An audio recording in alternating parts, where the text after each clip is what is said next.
Ya, sahabat pekerja, obrolan kita semakin hangat ya. Walaupun di sini udaranya kedinginan, udah aslinya semakin dingin. Tapi saya pikir begini, kita akan coba mengulik lagi dari sisi Bang Ardi ini, kenapa beliau sampai sejauh ini dan bagaimana achievement yang beliau torehkan buat Indonesia. Tapi mungkin sebelum itu kita ini dulu Bang, tadi kan dari Jogja, IDEA ke Jakarta sempat berapa bulan kerja, lalu aktif di koalisi anti hutang gitu kan, dan sampai hari ini juga tidak jauh dari dunia aktivis, dunia yang membentuk Bang Ardi dari sejak kuliah di UII.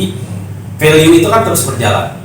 Artinya seperti kita punya senior Bang Artijo Alkosar, itu bagaimana beliau dengan kukuhnya memegang prinsip, idealismenya, dan sampai akhir-akhirnya pun ya tanda petik yang nggak ada celah lah, termasuk juga ketika misalkan ada teman-teman kita yang mau tanda petik mau negosiasi sama beliau tolak karena bicara tentang sebuah idealisme.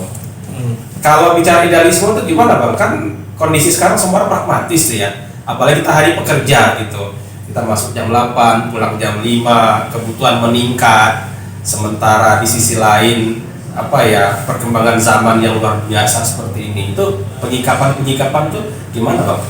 Bang Ardi sendiri idealisme itu kan nggak rumit juga ya. Idealisme itu sebenarnya kan prinsip aja ya. Prinsip bagi kita muslim kan jelas ya.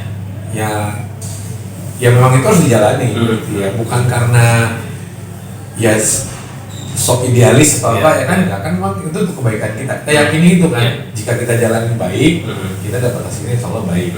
Nah, ya mungkin itu yang salah satu yang terpikirkan oleh saya juga misalnya ya ketika menjalani sesuatu ya banyak hal yang menjadi pertimbangan itu kan ada soal ya kita ini kan harus membawa kebaikan bagi banyak orang ya. Dan yang pasti itu kita kan nggak boleh lupa ya. Itu kan jin dan manusia itu diciptakan oleh Allah kan untuk mengabdi. Ya gimana sih? Ya saya nggak tahu ini bisa disebut idealis atau tidak, tapi ya semangatnya adalah ya sudah jadikan aja hidup kita ini sebagai ikhtiar untuk memberikan pengabdian yang terbaik karena Allah, untuk Allah karena Allah ya bahwa ya harus perjalanannya turun naik gitu ya, itu kan memang harus dijalani gitu ya. Kalau ini Bang, kan kalau kita bicara idealisme itu kan ada suatu perjalanan, ada journey lah ya. Kalau saya ibaratnya perjalanan dari Jakarta menuju Surabaya, itu kan jelas petanya. Nah kalau sebagai seorang aktivis, tadi kan di koalisi anti hutang, itu kemana sih di end of-nya gitu?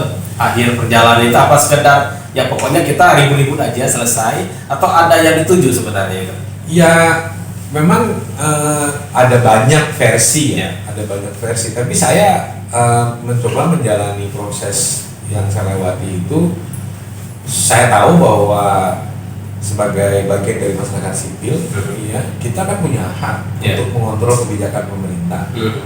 Ya di situ kita harus punya prinsip yang kuat ya. Jangan ibaratnya call-nya lah. Jadi waktu itu kita minta pemerintah segera mengakhiri letter of intent dengan IMF. Ya. Nah untuk itu kita melakukan studi, kita melakukan kampanye, edukasi juga, bahkan kita juga lobby. Kita nggak mengharapkan juga untuk kita ketemu sama orang lain, jadi kita ketemu sama ekonom-ekonom lain, gitu ya. Kita ketemu juga sama dosen-dosen, semua kelompok yang kira-kira akan memperkuat posisi kita. Waktu itu kebetulan tim Indonesia Bangkit ya. Sekumpulan ekonom yang juga merilis tulisan mereka pasca IMF Indonesia Bangkit. Nah ini kayak momentum aja ya, momentum. Nah kita bisa bersinergi. Jadi koalisi anti hutang, koalisi sinergi dengan Indonesia Bangkit. Artinya bukan. Jadi kita ada momentum di mana semua komponen tadi bisa bersinergi, bisa bersinergi sama satu suara untuk pemerintah segera mengakhiri letter of intent dari IMF. Dan pada sidang tahunan MPR tahun 2004 ya, 2003 atau 2004 itu saya lupa tahunnya deh. Tapi yang menarik itu adalah TAP MPR ya. keluar dan menyebutkan secara definitif pemerintah harus segera mengakhiri letter of intent. Ya, polisinya begitu ya. Artinya menurut saya ikhtiar itu kan harus disampaikan. Nah, ya bahwa proses menyampaikan itu kan tidak perlu kita bisa klaim ini saya kerja sendiri gitu ya. Nah, ini urusan ini kan urusan sama-sama. Ya. Jadi dari situ kita mendesak supaya kemudian letter of intent dengan IMF dituntaskan. Nah, ini baru dilakukan oleh SBY kan, kemudian ya, walaupun tidak dengan yang kita harapkan. Harusnya kan kalau letter of intent-nya selesai, kan agenda letter of intent-nya dijalankan, ya. Tapi ini kan masih terus dijalankan.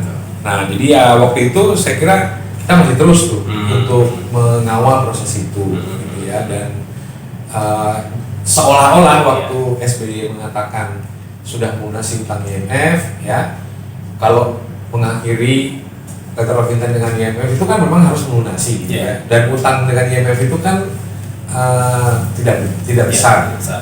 Dan utang dari IMF itu yang orang nggak tahu tuh kan begini, kita dikasih uangnya disimpan, nggak boleh dipakai kalau kita nggak dalam kondisi betul-betul kehabisan uang. Jadi kalau mau ngembaliin kapanpun bisa sebenarnya. Nah, letter of intent-nya ini harus dijalankan itu menggerus perekonomian kita. Termasuk di antara ditutup segala macam gitu ya. Iya, privatisasi BUMN, liberalisasi. Ayo ikut menjadi bagian dari perubahan besar bangsa ini bersama Sahabat Pekerja Indonesia.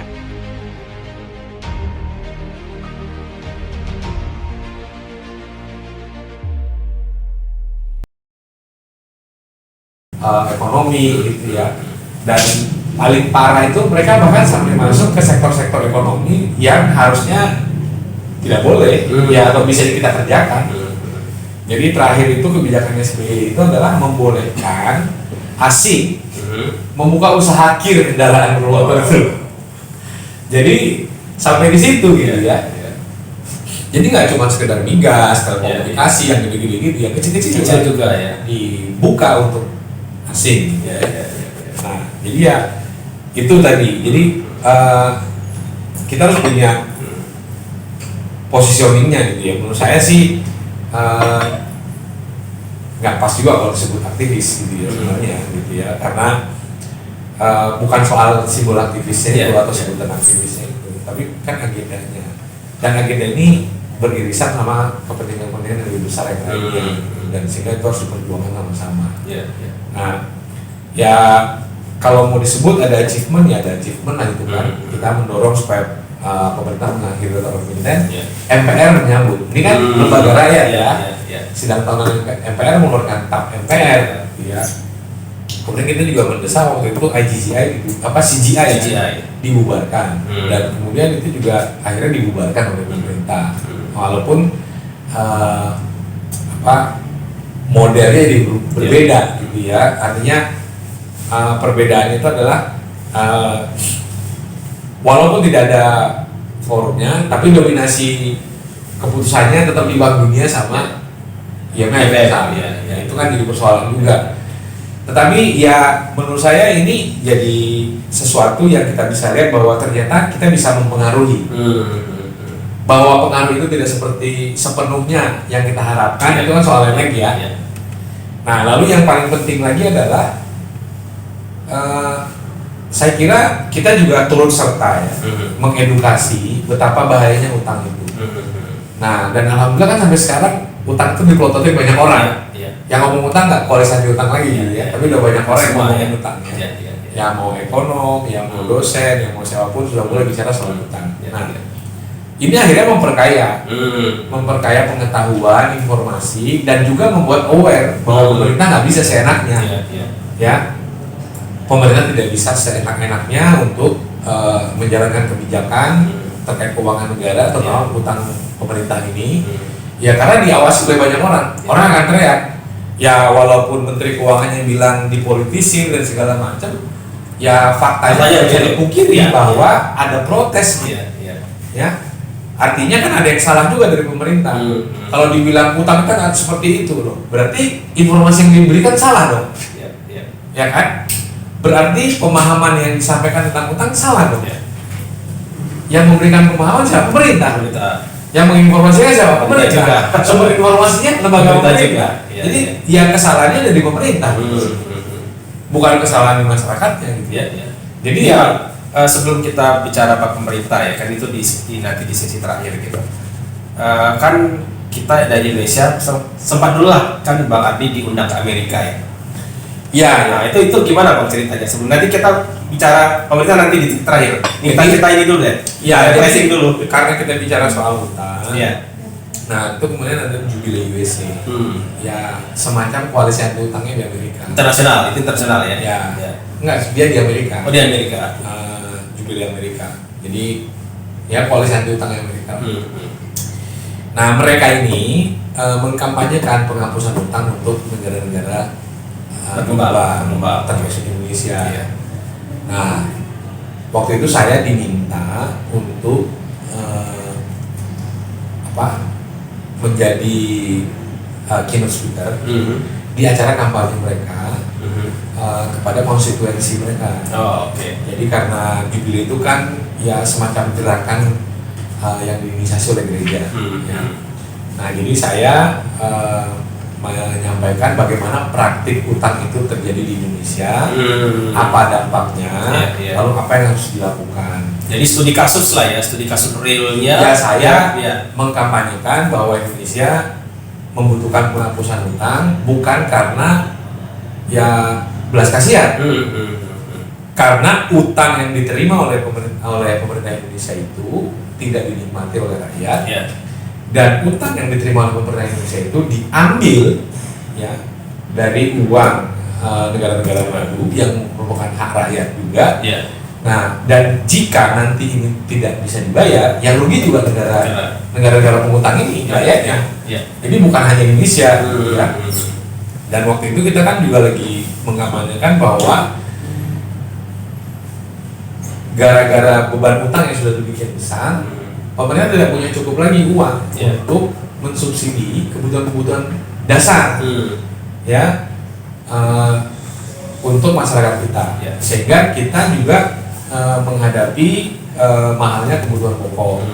Nah, waktu itu kita ada musuh lapar, gizi buruk, gitu ya, putus sekolah, kemiskinan dan seterusnya. Nah, kondisinya kan jadi sangat kompleks, gitu ya. Jadi saya mengatakan bahwa di sana kepada konstituennya Jubilee ini bahwa kita harus dukung gerakan penghapusan utang ini sebagai reclaiming hak-hak kita sebagai warga negara. Jadi ini bukan karena kasihan ke Indonesia atau Indonesia, bukan, karena emang ini bentuk kesewenang-wenangan atas hak kita. Selain itu, saya juga diajak bertemu dengan anggota Senat, anggota Kongres. Sempat keliling ya di Amerika ya? Iya. Berapa negara bagian tuh? Sempat keliling. 9 namanya. 9 negara bagian. Ya. Juga ketemu dengan anggota Kongres, anggota Senat, ya berdiskusi bersama mereka tentang kondisi utang Indonesia. Nah, ya satu hal sih yang agak mengagetkan gitu ya. Ya bagi kalangan anggota Senat dan Kongres ini, mereka menyebutnya begini, kalau memang utang Indonesia sedemikian beratnya, kenapa pemerintah Indonesia tidak mengajukan penghapusan utang? Ya kita tahu lah, itu kan klise gitu ya. Ya artinya klise, ya kita tidak menganggap bahwa benar-benar itu yang diinginkan. Karena toh faktanya Menteri Keuangan kita rajin sekali berutang. Nah, sampai hari ini ya? Sampai hari ini. Jadi saya ingat Sri Mulyani itu Menteri Keuangan pada saat periode pertama SBY. Lalu tak lama setelah ini kan terjadi tsunami. 2005 ya. 2005. Nah, ketika tsunami itu Jerman sudah menginisiasi ya penundaan pembayaran utang untuk Indonesia ya, tanpa kewajiban tambahan ya, beban bunga dan segala macamnya. Jadi unconditional lah. Jadi tanpa prasyarat ini utangnya bisa ditunda sampai nanti persoalan tsunami ini bisa tertangani. Ya. Karena dianggap mereka menganggap bahwa kewajiban pembayaran uang yang akan dipakai untuk memenuhi kewajiban cicilan pokok dan bunga utang yang jatuh tempo bisa digunakan untuk segera merecovery Aceh. Ya. Tapi begini Bang, sebelum kita lanjutkan, sahabat pekerja, apa sih relevansinya antara utang negara dengan utang pekerja? Karena kalau misalkan hari ini negara itu tidak efisien dalam pengelolaan, ya otomatis harga bahan pokok juga akan mahal.